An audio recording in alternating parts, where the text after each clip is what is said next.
नमस्कार, मैं हूँ आरती जांगड़ा। 12 सितंबर को नीट का एग्ज़ाम होने वाला है।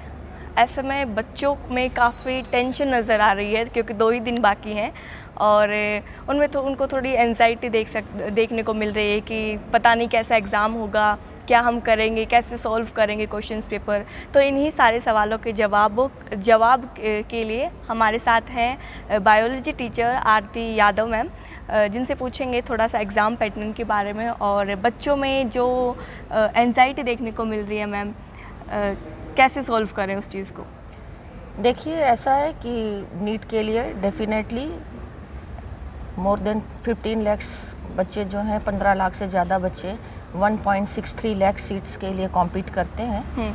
तो बच्चों के लिए प्रेशर तो डेफिनेटली होता है, लेकिन अगर बच्चों ने कंसिस्टेंटली 2 साल तक स्टडी अपनी की है, क्योंकि इन 2 दिनों में तो बच्चे प्रिपरेशन नहीं कर सकते हैं, इसके लिए कंसिस्टेंट 2 इयर्स की स्टडी रिक्वायर्ड है। और बच्चे अगर अपना स्ट्रेटेजिकली प्लान करें अपनी स्टडीज़ को और how to attempt the question paper को कैसे अटेम्प्ट करना है, इसको भी अगर स्ट्रेटेजिकली प्लान करें तो nothing is impossible according to me. Okay, जैसे आपने बताया कि क्वेश्चन पेपर को अगर एक सॉल्व करें अच्छी तरह, तो कुछ टिप्स हों कैसे सॉल्व करें? हाँ, मैं ज़रूर बताना चाहूँगी बच्चों को कि क्वेश्चन पेपर बच्चों को पता भी है, वैसे पता होना भी चाहिए कि क्वेश्चन पेपर में 3 घंटे के अंदर उनको ओवरऑल 200 क्वेश्चन होंगे, लेकिन उसमें से 180 क्वेश्चन सॉल्व करने हैं। क्वेश्चन पेपर के 3 पार्ट्स हैं, फिजिक्स, केमिस्ट्री और बायोलॉजी। उसमें फिजिक्स में 50 क्वेश्चंस होंगे, केमिस्ट्री में भी 50 क्वेश्चन है और बायोलॉजी में मेन पार्ट उसका बायोलॉजी है जिसमें 100 क्वेश्चन है। और केमिस्ट्री में 50 में से उनको 45 क्वेश्चंस अटैम्प्ट करने हैं, फिजिक्स में भी 50 में से 45 अटैम्प्ट करने हैं, लेकिन बायोलॉजी में 100 में से 90 क्वेश्चंस अटैम्प्ट करने हैं। और ये 90 क्वेश्चंस अटेम्प्ट करने के लिए बायोलॉजी को बच्चे थोड़ा अपने सब्जेक्ट में इजी पाते हैं, तो आई सजेस्ट कि उनको बायोलॉजी का पोर्शन पहले अटेम्प्ट करना चाहिए। ओके। इसमें बच्चों में देखते हैं कि लास्ट मोमेंट पे जब टाइमिंग में थोड़ी सी देखने को मिलता है कि टाइम कम रह गया है हमारे पास, तो वो जल्दी जल्दी सॉल्व करते हैं। लाइक कह सकते हैं कि तुक्के मारने स्टार्ट कर देते हैं कि ये ठीक है, ये ठीक है, बट नेगेटिव मार्किंग होती है।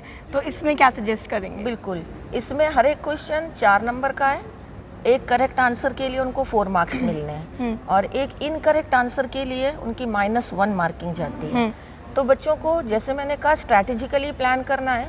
तो बायो उनको थोड़ा लेस प्रेशर करता है, उनकी स्टडी बायो में वेल प्रिपेयर्ड भी होते हैं। तो वो 90 जो क्वेश्चंस हैं, उन 90 क्वेश्चंस में 100 टोटल क्वेश्चंस में उनको 50 क्वेश्चंस ज़ूलॉजी के हैं और 50 क्वेश्चन बॉटनी के हैं। उन 50 क्वेश्चंस में से 35 क्वेश्चंस जो हैं वो कंपलसरी बॉटनी और कंपलसरी 35 क्वेश्चन फॉर ज़ूलॉजी हैं। तो ये 70 कंपलसरी क्वेश्चन हो गए। मेरा ये सजेशन है कि बच्चों को ये 70 कंपलसरी क्वेश्चन पहले करने चाहिए, क्योंकि इसके लिए उनके पास कोई और ऑप्शन नहीं है। अब बायोलॉजी का जो पार्ट है, वो अगर ये सोचें कि 180 मिनट्स हैं और हर क्वेश्चन के लिए हमें 1 मिनट मिलना है, तो इस तरह से वो अपने क्वेश्चन पेपर को लास्ट में करते करते काफ़ी पैनिक में आ जाएंगे।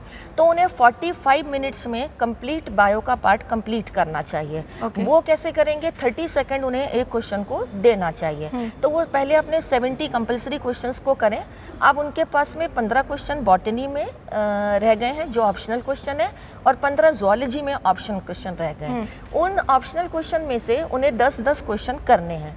तो वो उन 5 क्वेश्चंस को स्किप करें जिन चैप्टर्स के अंदर वो अपने आप को अनकंफर्टेबल पाते हैं या कंफर्टेबल नहीं पाते हैं या उनको वो टफ लगते हैं। तो उस क्वेश्चन को, जैसे सपोज मैं एग्जांपल दूं, अगर बच्चों को प्लांट किंगडम थोड़ा टफ लगता है, उसमें बहुत सारे एग्जांपल हैं, तो वो उन क्वेश्चंस को जस्ट 5 सेकंड में देखकर स्किप करें और आगे बढ़ें। उन क्वेश्चंस को ऑप्ट करें जो कि उनको इजी लगते हैं, क्योंकि इसमें उनको ऑप्शन है, वो 5 क्वेश्चंस को छोड़ सकते हैं।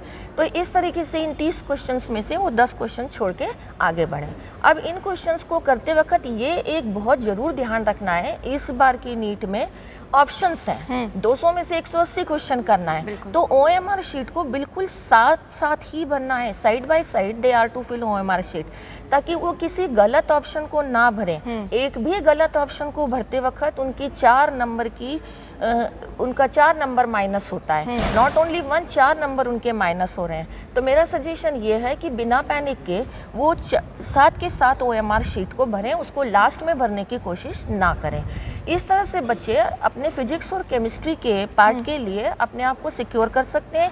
टाइम सेविंग इसका मेन मैनेजमेंट पार्ट है कि अगर वो अपना टाइम सेविंग करते हैं बायोलॉजी के पार्ट में, तो वो केमिस्ट्री और फिजिक्स को विदाउट अंडर द प्रेशर और without come in panic they can do their physics and chemistry part, क्योंकि उसमें उनको थोड़ा सा सॉल्व भी करना पड़ता है।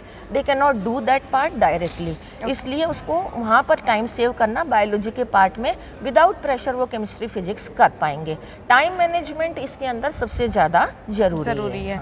ओके मैम, 2 दिन बाकी हैं अभी, ऐसे में स्टूडेंट्स को क्या करना चाहिए? लाइक उन्हें जो उन्होंने एक मेन क्वेश्चंस के नीचे अंडरलाइन भी यूज़ की होंगी कि हम लास्ट मोमेंट पे ये देखेंगे, तो वो उनको करना चाहिए या फिर अपने माइंड को एक फ्रीली छोड़ दे कि नहीं, मैंने जैसे आपको बताया कि नीट की स्टडी एक कंसिस्टेंट स्टडी है। 2 दिन में बच्चे नहीं प्रिपरेशन कर सकते हैं, लेकिन सबसे ज़्यादा ज़रूरी ये है कि मेन क्वेश्चंस के ऊपर वो अपनी मास्टरी करें, पॉइंटलेस डिस्ट्रैक्शंस को अवॉइड करें, उसके बाद में एनसीईआरटी पर फोकस करें।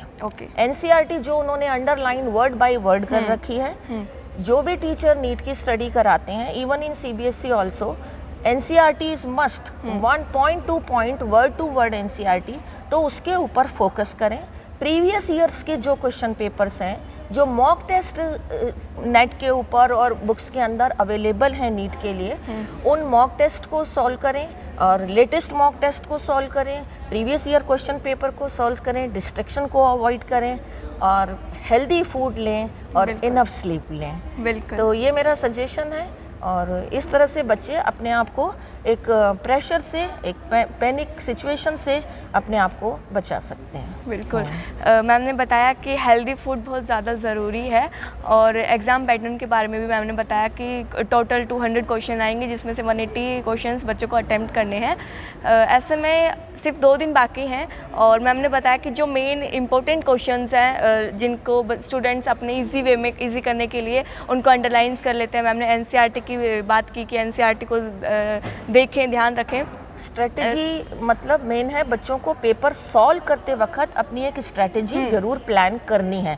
तैयारी तो जो बच्चों ने कर रखी है इन 2 सालों में, अब वही तैयारी काम में आएगी, लेकिन अब क्वेश्चन पेपर को सॉल्व कर, कई बच्चे पेपर सॉल्व करते वक्त बहुत प्रेशर में आ जाते हैं। तैयारी होते हुए भी OMR भरते वक्त या क्वेश्चन को सॉल्व करते वक्त बहुत प्रेशर में आते हैं। मेन चीज़ ये है कि क्वेश्चन पेपर घर से ही मेंटली प्रिपेयर होके जाएं कि हमें किस तरह से क्या स्ट्रेटेजी प्लान करनी है क्वेश्चन पेपर को सॉल्व करते वक्त। आई कैन से कि scholars do not do anything different, but they do the things differently and be a big success. We all pray for you. You children will definitely achieve your target. बिल्कुल, ma'am ने बहुत ही अच्छी coat से and किया इसको, और हम भी प्रे करेंगे कि सब बच्चे सक्सेस हों। स्टूडेंट्स 2 दिन बाकी हैं, ऐसे में अपने आप को ज़्यादा स्ट्रेस ना करें कि पता नहीं कैसा एग्ज़ाम होगा, कैसे करेंगे, ये सारी चीज़ें। प्रेशर थोड़ा कम डालें अपने माइंड पर और फोकस करें अपने एग्ज़ाम पर। आगे भी हम आपको इन्फॉर्मेशंस देते रहेंगे, जुड़े रहें हमारे साथ। नमस्कार।